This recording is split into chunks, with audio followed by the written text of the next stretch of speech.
Morrison joined Corson in Paris in March 1971, at an apartment she had rented on the Rue Beautreillis, in the 4th arrondissement of Paris on the right bank. In letters he described going for long walks through the city, alone. During this time, Morrison shaved his beard and lost some of the weight he had gained in the previous months. Morrison died on July 3, 1971 at age 27. In the official account of his death, he was found in a Paris apartment bathtub, at Rue Beautreillis, by Corson. The official cause of death was listed on the death certificate as heart failure. No autopsy was performed. The absence of an autopsy left many questions regarding Morrison's cause of death.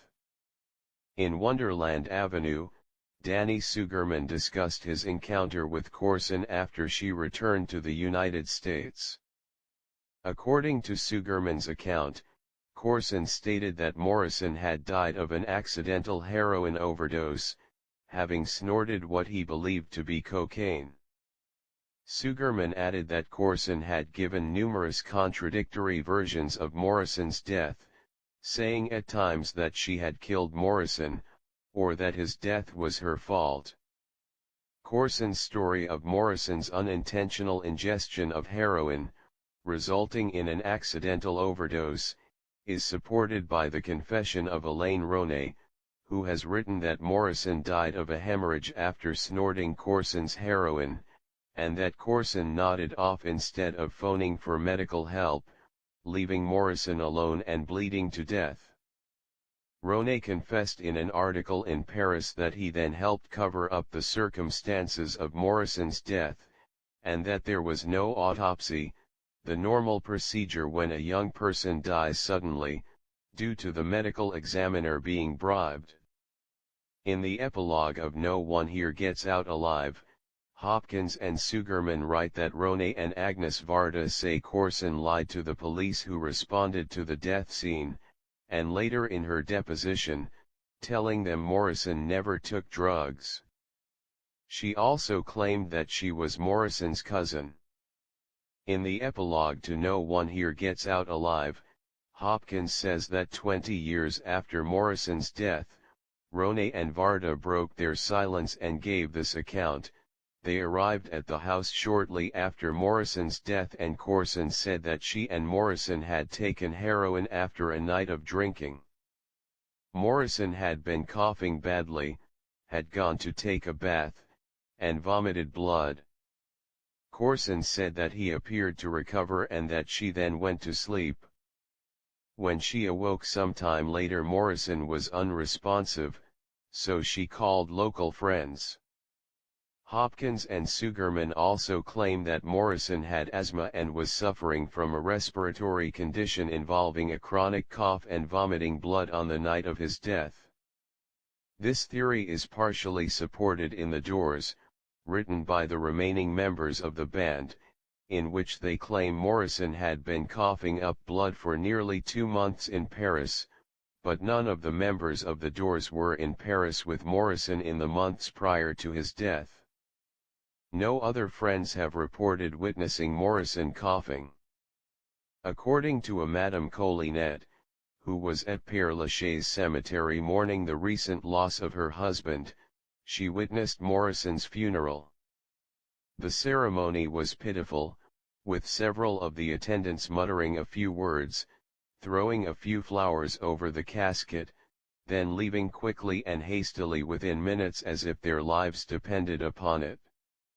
Those who attended included Elaine Ronay, Agnes Varda, Bill Siddons, manager, Corson, and Robin Wardle, Morrison's Canadian private secretary at the time for a few months. In the first version of No One Here Gets Out Alive, published in 1980, Sugerman and Hopkins gave some credence to the rumor that Morrison may not have died at all, calling the fake death theory not as far-fetched as it might seem.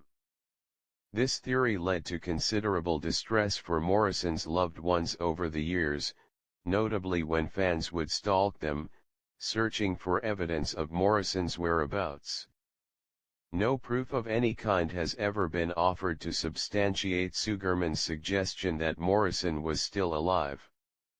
In 1995, a new epilogue was added to Sugerman's and Hopkins's book, giving new facts about Morrison's death and discounting the fake death theory, saying, as time passed, some of Jim and Pamela Corson's friends began to talk about what they knew, and although everything they said pointed irrefutably to Jim's demise, there remained and probably always will be those who refuse to believe that Jim is dead and those who will not allow him to rest in peace.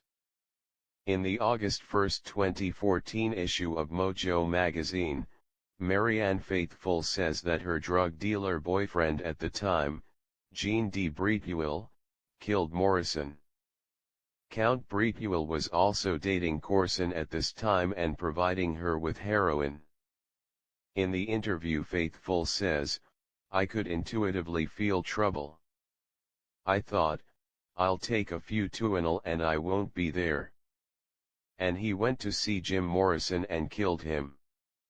I mean, I'm sure it was an accident. Poor bastard. The smack was too strong. Yeah. And he died.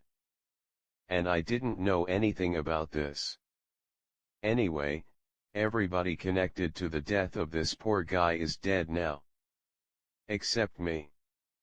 The same batch of French Connection heroin, supplied by Jean de Breteul's two dealers, that Marianne Faithfull claims killed Jim Morrison, is also implicated in the death of actress and prior lover of Breteul, Talitha Getty, who died 11 days after Jim Morrison, of a heroin overdose in Rome. In 2007, Sam Burnett, a former manager of the Rock and Roll Circus nightclub, released a French book titled The End, Jim Morrison, alleging that Morrison overdosed on heroin in his nightclub.